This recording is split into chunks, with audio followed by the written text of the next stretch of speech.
Find out what really happened in this meeting between Muslim public figures and the RSS Sar Sangh Chalak. I am joined by three of those who attended that meeting. Former Lieutenant General of Delhi, Rajdeep Sardesai, former Chief Election Commissioner of India, Dr. S.Y. Qureshi, and former Senior Army General. I am joined by the former AMU Vice Chancellor, General Zamiruddin Shah. I appreciate all three of you joining me on the show today. I want to ask you this, Rajdeep Sardesai, right away. At a time when Hindu-Muslim relations are fraught, issues like hijab, azan, the Gyanvapi mosque, now madrasas, Waqf board, what prompted you and the others to reach out to the Sar Sangh Chalak? What exactly was your desire? What were you hoping to achieve from this meeting? Rajdeep, our desire is the same as any sensible, nation-loving Indian, that we should move ahead, there should be peace in the country, there should be, as we say, bhaichara between different communities, and it does not simply mean Hindus and Muslims, but Christians, Sikhs. We are a country that is on the threshold of movement ahead. It's a country surrounded by not so friendly nations. So the only way out is reconciliation, understanding each other. What we discovered was that the differences between us and Mr. Bhagwat were really very minimal. It's only a question of talking, removing the minor differences and moving along. And we found that he was most accommodating and accepting to our views, and therefore what we expected, we got more out of the meeting. We believe that we will be meeting, and we have started meeting others of the Muslim community as well as the Hindu community to draw up a chart of differences and then iron them out. We intend to hold nationwide meetings of like-minded and non-like-minded people so that we understand each other's point of view. I must say that Mr. Bhagwat has been most generous and very kind to accept that he should see us. We felt that the meeting was necessary, particularly after the incident of Ms. Nupur Sharma, when we felt that tempers were getting exacerbated. Now, you mentioned a number of other issues, and I think that all of them can be taken up one by one. There are questions asked by the Hindu side, there are questions asked by the Christian and the Muslim side. I see no reason why we can't sit together and iron out these differences. I think it's a must for the country. Somebody had to take the initiative, and so 3-4 of us got together and choose to meet Mr. Bhagwat. They are extremely critical. The Sangh is extremely critical in taking this along. Without the help of the Sangh, we don't think that we will move along. And we do believe that what Mr. Bhagwat has said in the last 2 years is a definite indication that the Sangh indeed also thinks on similar lines of reconciliation. Interesting. What you're then saying is that you believe this is a potential start of a dialogue in a way between leaders of the Muslim community and indeed the RSS. I'll come back to the specifics in a moment, but Dr. Qureshi, listening to Rajdeep Sardesai, there will be viewers out there, particularly from the Muslim community, who will say, are Rajdeep Sardesai, Dr. Qureshi and General Zamiruddin Shah, for all their achievements, selling out to the Sangh by virtually taking Mr. Bhagwat at face value, even while ordinary Muslims who are less privileged will continue, according to them, to suffer from what they call as discrimination. So you will be seen as privileged Muslims talking to the Sangh leadership, getting an audience from them in a country where the BJP, for example, doesn't even have a single Muslim MP today out of the 300 plus. Yeah. No, you are right. There are many Muslims who may disagree with our meeting, but you will be surprised to know that we have an overwhelming positive response from the community. That they said that you did the right thing. The dialogue is the only way forward. We must discuss, and we express the concern of the Muslim community. For instance, we say, look, every Muslim is called a Pakistani or a jihadi, it irritates. And they said that you call Hindus kafir, that irritates them. Now both these things, Bhagwat ji agreed that yes, it is wrong to call every Indian a jihadi or a Pakistani. And we also said that yes, it is very bad if kafir has become an objectionable and abusive word. We should stop it. So there was hardly any difference of opinion. He said and we said that we have to work together for India's progress and development. And there was a surprising unity of views, and there is hardly anything to which we can really find fault with. But what about the active, sir, but what about the active social and political discrimination which the average Muslim claims he or she is facing? How do you, as I said, you are privileged Muslims. What about those who do not enjoy those privileges, who have to deal in a way on the ground with various forms of social and political discrimination? Correct. Exactly the fact that he said that India cannot progress without the progress of all the communities, including Muslims and Christians and Sikhs. So I think that includes that. And in any case, this was our first meeting, and surprisingly a very constructive, very positive meeting. And we discussed, we said, okay, look, let this not be a one-off meeting, and we would like to continue the dialogue, and he totally agreed. We asked him to suggest 2-3 of his colleagues with whom we can keep in touch, because he himself is too busy and travels a lot, and he gave us 3-4 names, and all he said, look, you guys seem to have the right views, and you should widen your circle of friends and discuss the same subject, and so that there is an identity of views on both sides. I think it's a beginning, and in our next meeting we will surely take up the issues which are agitating the mind of the community, and I'm sure we'll have a very positive response. General Shah, you've in the past raised your voice for what you fear is this discrimination that I just spoke about. You've even written a book about it, and this constant, the manner in which several Muslims are often called anti-national, or they believe certainly are consciously being targeted on the ground. Do you believe meetings like this can actually, in a way, change the reality that exists on the ground? Yes, it certainly can. The reality on the ground is that most Muslims have to prove their loyalty. Now, this is something which I find is not necessary. We have served the country. I served for more than 40 years in the army, and some of my classmates wanted me to prove my loyalty to my country, and I said, nothing doing. I've already done what I had to do, and I don't need to prove my loyalty every time. You talked about discrimination. I've mentioned it in my book, and I've said that discrimination is embedded in human nature. But who is being discriminated against? It is the less educated.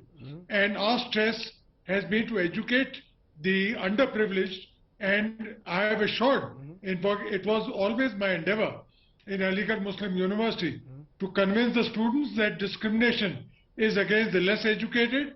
If you get educated, nobody will have the guts to discriminate against you. After all, the employer is looking for the best man, and if you are taller than the others, you will get the job. So that is my view on discrimination. It is against the less educated. But where does Najib Jung, this dialogue that you're saying, how does this dialogue get carried forward? Eventually, you need possibly political interlocutors. Those who claim to represent the community politically. For example, an Asad Owaisi tomorrow claims to represent a Muslim identity. Many believe that he too is, in a way, almost sort of trying to consolidate the Muslims on one side vis-a-vis Hindutva, where Hindutva forces are accused of playing Hindu vote bank politics. So in between these politicians who play their vote bank politics, where does a dialogue like this actually fit in to bridge the differences? Rajdeep, you're putting the cart before the horse. This has been our first meeting, and it's a very serious endeavor. We have not said that we will not involve the political class. We will involve the clerics, we may involve the politicians, we will involve people like you, because this is a wide-ranging dialogue. The future of the country is with all of us. All of us are responsible. So we don't want to eliminate anybody. Mr. Owaisi can come and express his views to us. Why not? We may not accept his views. That's a different issue altogether.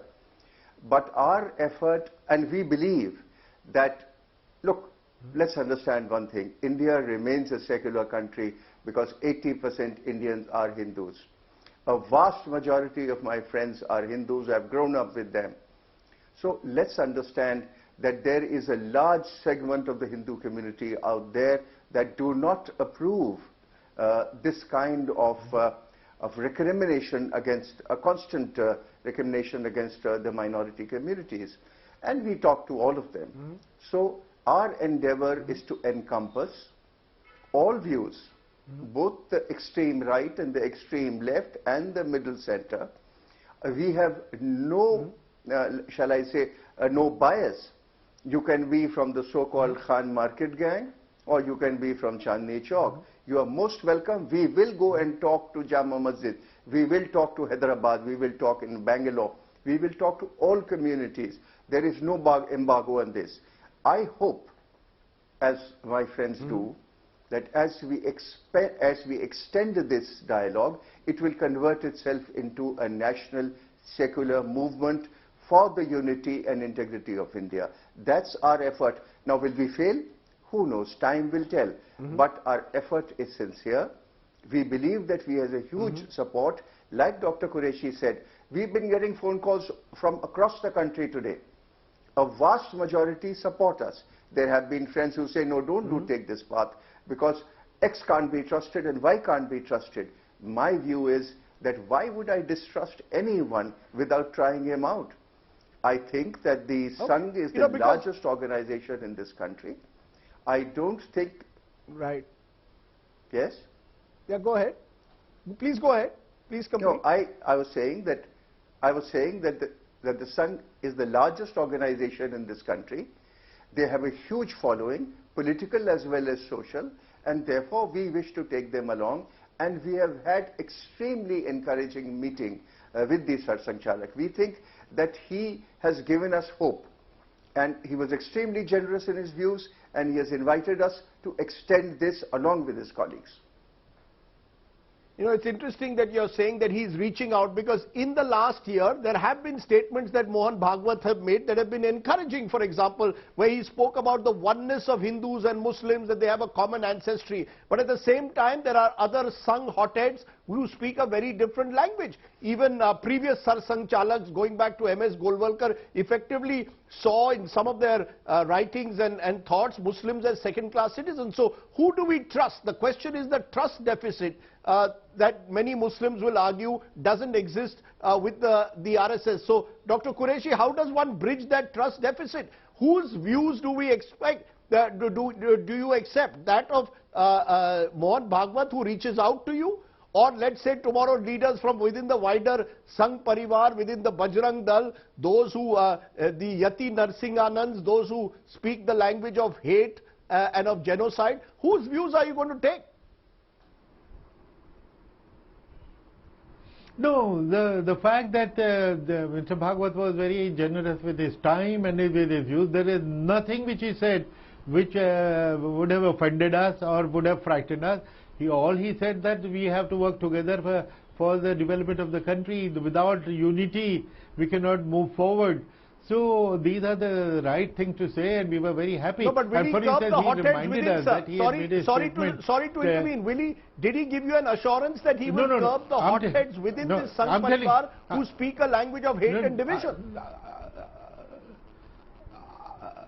I was just coming to that. He said that you'll remember that I had made a statement telling the Hindus don't look for shivling under every mosque. I think that's a very powerful statement, and he repeated that to us. And what more, what a stronger statement can you expect? So he was very sure, and he said, I have been telling my community, and we are planning to tell the community that they do not say anything which injures the feelings of the others. We have to take them along. And he even defined, he says, the Hindu religion, Samantanatan Dharma. He says it's all inclusive. Everyone worships God in different ways. And you guys are Muslims, you say your namaz, do your hajj, namaz, roza, zakat, everything. Absolutely no problem. Just don't call us kafir. I think that's a very small demand and very simple thing, and we accepted, and we said in return, don't call us Pakistani and jihadis. And as General Saab said, don't let us prove our loyalty and patriotism on a daily basis. So there was total agreement. I think he will have to explain to his community. He has a lot of following and he has a voice. We are ordinary people. We are not leaders, but we will try and enlarge our circle of like-minded people. And I think, as Najib was saying, that we will try and make it a wider movement. You know, one of the challenges, General Shah, is to convince those within the Muslim community, you know, the clerics, the extremists, who also use a language of hate and division. You know, tali do haath se bachti hai. The fact is, while you hope that the RSS reaches out to you in the manner they have, there will be questions also about the way the Muslim community also needs to, in their own way, do a reach out. Do you believe that will be an even bigger challenge, given all that has happened in recent times, to convince Muslims that, look, the RSS actually wants to find a new compact, a new way of communal harmony, of reconciliation, led by Mohan Bhagwat? Yes, I think it is achievable. The main thing is there has to be equity. There has to be, all citizens are to be equal before law. That is something which will reassure the Muslim community that the government is fair. If that is not done, if that is not done by the police, if it is not done by the judiciary, I'm afraid it will be very, very difficult to convince the community. But I'm certain, you know, as the last question which you put up to Dr. Qureshi was that will the hotheads follow Mr. Bhagwatji's diktat? He himself mentioned that there are hotheads in both communities, but everything in the country will be done according to the constitution, and that was pretty reassuring. If he says, he mentioned about the Dharam Sansad, everything will be done according to the Constitution of India. Anything that is virus to that will not be followed. That is assurance, and I am certain that it will take some time, but with education towards which our efforts are directed, there will be a sea change in the attitude of the Muslim community towards what they perceive as discrimination in this country. Our efforts is to kickstart education. So when, for example, there is talk of bulldozers being used, when there are clashes involving Gau Rakshaks, when there are those who say Desh mein rehna hoga, Jai Shri Ram kehna hoga, when you're telling me that Mr. Bhagwat made it very clear that all of this is outside the constitutional purview, that as far as he is concerned, every citizen, Hindu or Muslim, will be equal under the law. That's what you're saying. Am I correct? Exactly. And we are certain that he is a man of influence. There are two people who are influential in the country. One is the Prime Minister and secondly is Bhagwatji. His words carry a lot of weight. And I am certain that if he convinces the large number of his cadres that the hotheads need to be silenced, they can be silenced. We are very, very sure of that. You know, but there will be those, Najib Jung, who are saying this is a very, you know, this is two tracks being followed. One, as I said, politically, the BJP and the Sangh Parivar is seen to have its own agenda. We've seen issues now like Gyan Vapi being raised, madrasas being raised, Waqf board being raised. So you keep the pot boiling at one level leading up to 2024, and at the other level you do this reach out to Muslims as Mr. Bhagwat has done. Do you see it that way, that there are two tracks and at some stage they will have to merge, that it's not enough to talk to Mohan Bhagwat, tomorrow you'll have to talk to Narendra Modi as well? Of course, Rajdeep, there are two tracks, because at the end of the day, 2024 is very close. And if polarization can bring them votes, then certainly that will be a track that will gain traction. Having said that, what choice do sensible people have but to take this course? I think we must talk also to the BJP, that winning an election at the cost of a country is not worth it. I read a quote many years ago that if democracy is the price of freedom, then India is overpaying. So let's understand that we need to talk to each other. We need love and affection. There will be many tracks. Why two tracks? There will be people with self-interest. And this is a very small, humble beginning by 3 or 4 people. Like General Saad said, we have no political backing. We are very humble people. We are trying our best for the love of this country. And I think that we should go a long way, even though 2024 is not far. Yes, indeed, I think we should meet the Prime Minister. We should express our point of view to him, and we will seek time. I do hope and pray he will give us time. Let me leave it there, because I think it's been fascinating just listening to the 3 of you. It is possible, of course, that there will be cynics, skeptics out there who will wonder whether these well-meaning efforts can actually reach fruition. But it is very clear, in the times in which we live, there is only one way forward: Hindu-Muslim harmony, unity and reconciliation. That is what makes this country special, its sheer pluralism, diversity and tolerance that must make India an exceptional country. And that's, in a way, perhaps hopefully, what this exercise is all about. Najib Jung, Dr. Qureshi and General Shah, for you to come and join me and explain what happened in that meeting, in a way, hopefully is a sign of the times. Openness, transparency is the way forward in these times. Thank you all very much for joining me here with that inside story.